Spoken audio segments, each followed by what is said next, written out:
श्री सरस्वती नमः, श्री कृष्णाय नमः। देखिए, आज हम चर्चा करेंगे कुंभ पर्व, महाकुंभ। महाकुंभ करके जो लोगों को गुमराह किया जा रहा है वो पूर्णतया फर्जी है।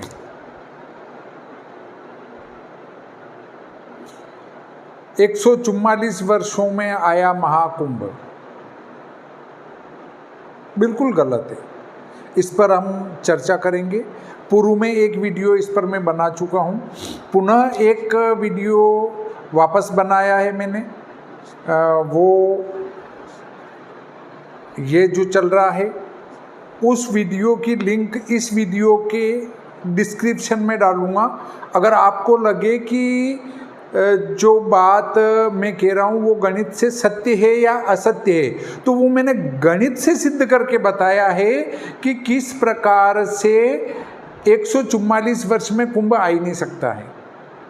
देखिए, मैं ज्योतिषाचार्य पंडित भागीरथ जोशी, विश्व सायन लग्न सारणी, विश्व दिनमान सारणी, विशोपकानयनम, लग्न सारणी समुच्चय, श्री भादव माता पंचांग आदि का लेखक। अगर आपको विशेष अध्ययन करना है जनपत्रिका निर्माण आदि का, तो उसके लिए आप मेरी इन पुस्तकों को खरीद सकते हैं। तो देखिए, उनने लिखा 12 × 12 बराबर 144। 12 × 12 का अर्थ है कि 12 का वर्ग, या 12 ऐसे 12 वर्षों में अगर कुंभ आएगा तो वो 144 वर्षों में कुंभ आएगा। ये पूर्णतया असत्य है, क्योंकि गुरु की जो गति है वो 361 दिवस में एक राशि पार कर लेता है, और एक वर्ष होता है 365 दिन का। और इसकी जो गति है वो 5 कला दैनिक गति, मध्यम गति।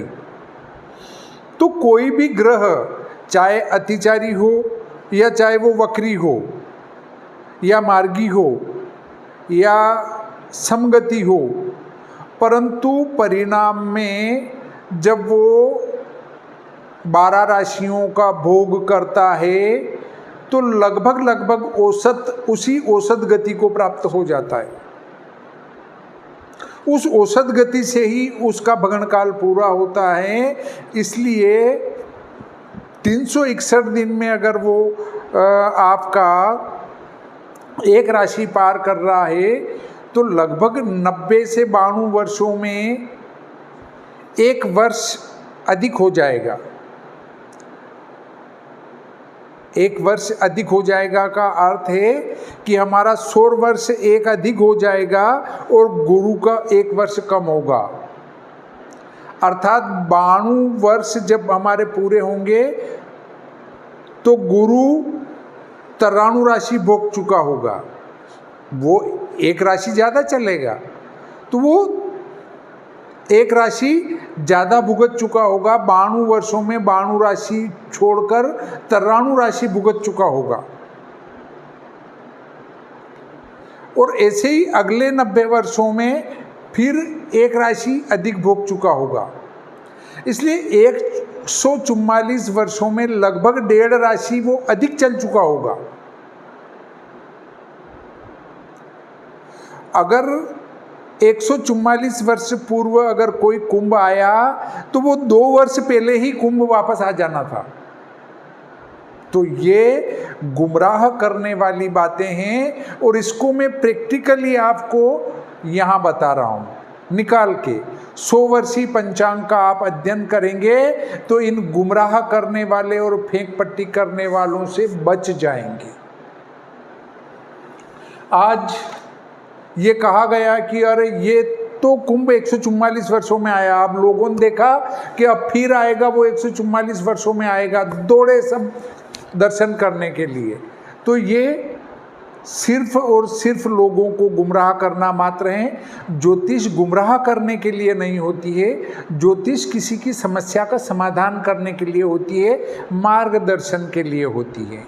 तो देखिए संवत 2010 में अमावस्या बुधवार, ये माघ की अमावस्याएं लिखी मैंने, जितनी भी अमावस्या लिखी वो माघ की लिखी हैं। अब क्या कह रहे हैं, अमावस्या का होना, मकर का चंद्रमा होना, मकर का सूर्य होना। अरे भाई माघ की अमावस्या को हमेशा ही 1000 साल आगे पीछे का पंचांग उठा के देख लो, मकर का ही सूर्य मिलेगा। और अगर कुंभ पर्व आ रहा है तो वृषभ का गुरु ही मिलेगा। 2 बातें तो फिक्स हो गई। और तीसरी बात ये हो गई कि धनु राशि का अंत, मकर का चंद्र या कुंभ राशि के प्रारंभ, चंद्रमा यही मिलेगा। इसलिए ज़्यादातर मकर का चंद्र ही मिलेगा।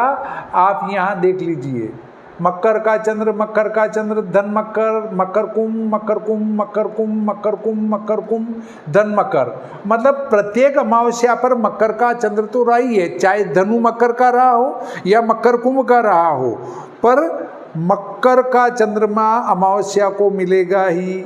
इसलिए गुमराह होने की जरूरत नहीं है। दूसरी बात आ गई कि वृषभ का गुरु, अरे भाई प्रयागराज में कुंभ ही वृषभ का हो रहा है, तो वृषभ का गुरु मिल रहा है, वो कौन सी बड़ी बात है। अब आओ, संवत 2010 माघ कृष्ण अमावस्या बुधवार, श्रवण नक्षत्र, मकर का चंद्र, मकर का सूर्य, वृषभ का गुरु, योग सिद्धि व्यतिपात 3/2/1954 को ये कुंभ हुआ था प्रयागराज में। 2022 में हुआ फिर अमास शनिवार, उत्तराषाढ़ नक्षत्र, मकर का चंद्र, मकर का सूर्य, वृषभ का गुरु, वज्र और सिद्धि योग 21/1/66 को हुआ। फिर अब 2033-34 में चक्कर था, 33 में कुंभ हुआ। 2033 अमा बुधवार, उत्तराषाढ़ा नक्षत्र, धन मकर का चंद्रमा, सूर्य मकर का, गुरु मेष का था, हर्षण वज्र योग है। 19/1/77 को कुंभ बना। क्यों बना मेष में? क्योंकि कोई भी ग्रह अपने अंतिम अंशों में अगली राशि का फल देना प्रारंभ कर देता है, ऐसा शास्त्रों में लिखा है। शनि 6 महीने पूर्व और गुरु 1 माह पूर्व अगली राशि का फल देता है।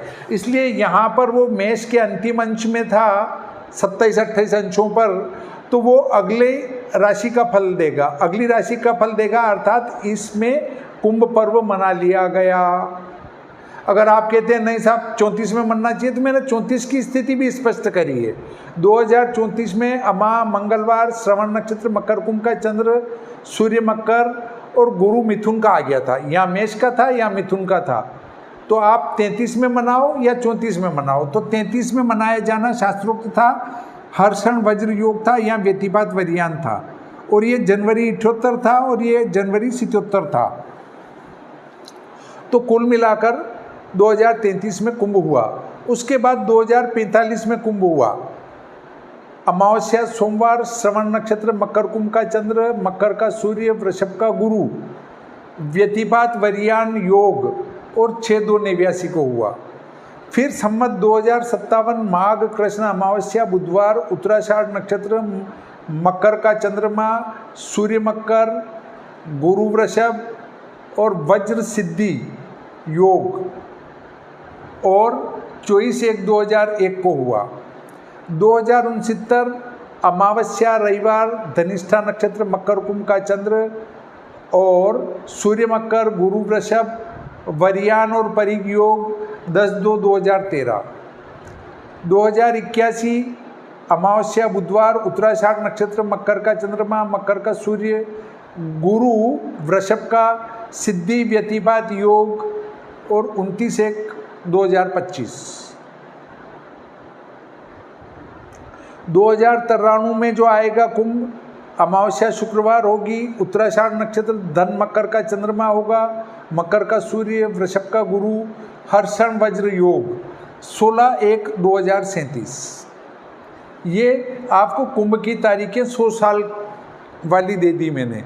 अब देखिए, मैं आपको एक बात और बता दूं। आप कहोगे कि भाई अभी सिद्धि व्यतिपात योग है, तो ये सिद्धि व्यतिपात योग 2010 संवत में बना था, अर्थात 1954 में बना था, तो भी 144 वर्ष नहीं हो रहे हैं। गुरु वृषभ का था तो प्रतिवर्ष गुरु वृषभ का ही था। मकर का सूर्य पूरा है और मकर का चंद्रमा था, तो ये मकर का चंद्रमा था। उत्तराषाढ़ नक्षत्र ये था, बुधवार ये था। तो आप 144 वर्षों के चक्कर में कदापि न पड़े। अब देखिए 54 के 12 साल बाद कुंभ हुआ, उसके 4 और 2 6, 5 और 1 6, और उसके ठीक 11 साल बाद कुंभ हुआ। 66 और 11 77। आप कहोगे नहीं 78 में हुआ, तो 66 और 12 78, तो फिर इधर 11 ही होंगे। 78 और 11 89, मतलब 66 और 11 77, 77 और 12 89, 89 और 12 2001, 2001 और 12 2013, 13 और 12 25, 25 और 12 37। इन 100 वर्षों में एक बार कुंभ 11 वर्षों में आया। अगर आप 77 में मनाते हैं तो ये 11 वर्ष बन रहे हैं। अगर आप कहते हैं नहीं 78 में होगा, तो 78 से अगला कुंभ 11 वर्षों में हो रहा है। कुल मिलाकर 100 वर्षों में एक बार 11 वर्ष में कुंभ आ जाएगा, क्योंकि गुरु एक राशि अधिक चल लेगा। तो शायद आपके समझ में आया होगा कि 100 वर्षों में एक राशि एक बार जो कुंभ है वो 11 वर्ष में आ जाता है। तो अब आप 144 वर्षों पर विचार करोगे तो वो एक वर्ष तो यहीं कम हो गया आपका, एक वर्ष यहाँ कम हो गया। उधर 44 से 44 भी मान लो तो 143 वर्षों में आपका कुंभ आ गया। तो ये 144 का गणित कौन लाया, कहाँ से लाया, और किसी सिरफिरे के चक्कर में क्यों पड़ना। इस कारण इन सभी को देखते हुए मैं आपको बताना चाहता हूँ कि व्यर्थ के फेसबुक, यूट्यूब, व्हाट्सएप ग्रुप, इनके चक्करों में बिल्कुल न पड़ें, बिल्कुल न पड़ें। इन पे फेंक पट्टी ज़्यादा चलती है। और के फलाने गुरुजी कह रहे थे, अरे भाई गुरुजी ने ज्योतिष शास्त्र का अध्ययन थोड़ा ही किया है, उनने तो कथा करना सीखा है। तो भाई आपने कथा करना सीखा है, आप कथा कीजिए, आप भागवत के विद्वान हैं, आपकी बराबरी हम नहीं कर सकते हैं। आप वेद के विद्वान हैं, आपकी बराबरी हम नहीं कर सकते हैं। आप व्याकरण के विद्वान हैं, आपकी बराबरी हम नहीं कर सकते हैं। परंतु जहाँ ज्योतिष गणित के सूत्रों की बात आती है तो वहाँ हमको बोलने का अधिकार दीजिए, आप वहाँ मत बोला करिए। नहीं तो इस प्रकार जब आपके सामने कोई पंचांग लेकर बैठ जाएगा और वो पूछेगा गुरुजी यहाँ तो 100 साल में एक बार 11 साल में कुंभ आ गया था, ऐसा नहीं कि एक बार 11 का आ गया, दूसरी बार 13 का आ गया और वो बराबर हो गया, ऐसा नहीं हुआ। 11 सभी में 12 का अंतर है, एक जगह 11 का अंतर है। तो अब एक जगह 11 का अंतर है, सब जगह 12 का है। इसका अर्थ है कि एक साल कुंभ 11 वर्ष में आ गया। अगर दूसरी बार 13 वर्ष में आ जाता तो वो आपस में एडजस्ट हो जाते, पर एडजस्ट नहीं हुए। और यही मैंने गणित से पूर्व के वीडियो में सिद्ध करके बताया, गणित करके बताया कि किस प्रकार गुरु 92 वर्षों में 92 वर्षों में वो 93 राशि का भोग कर जाता है। इसीलिए आपको एक बार मुहूर्त ग्रंथों में क्षय संवत्सर का अध्ययन करना चाहिए कि क्षय संवत्सर क्या है। क्षय संवत्सर ही वो गुरु की उपपत्ति पर निर्भर करता है। क्षय संवत्सर का साधन वही व्यक्ति कर सकता है जो गुरु की उपपत्ति को जानता हो, गुरु की गति की उपपत्ति को जानता हो, तो वही क्षय संवत्सर पर बोल भी सकता है और उसका गणित भी कर सकता है। इसलिए आप क्षय संवत्सर को समझें और उसी के आधार पर यहाँ 144 के चक्कर में न पड़े। 142 143 साल में ही कुंभ पर्व आ जाएगा। इस प्रकार आज का ये प्रकरण यहीं समाप्त करते हैं।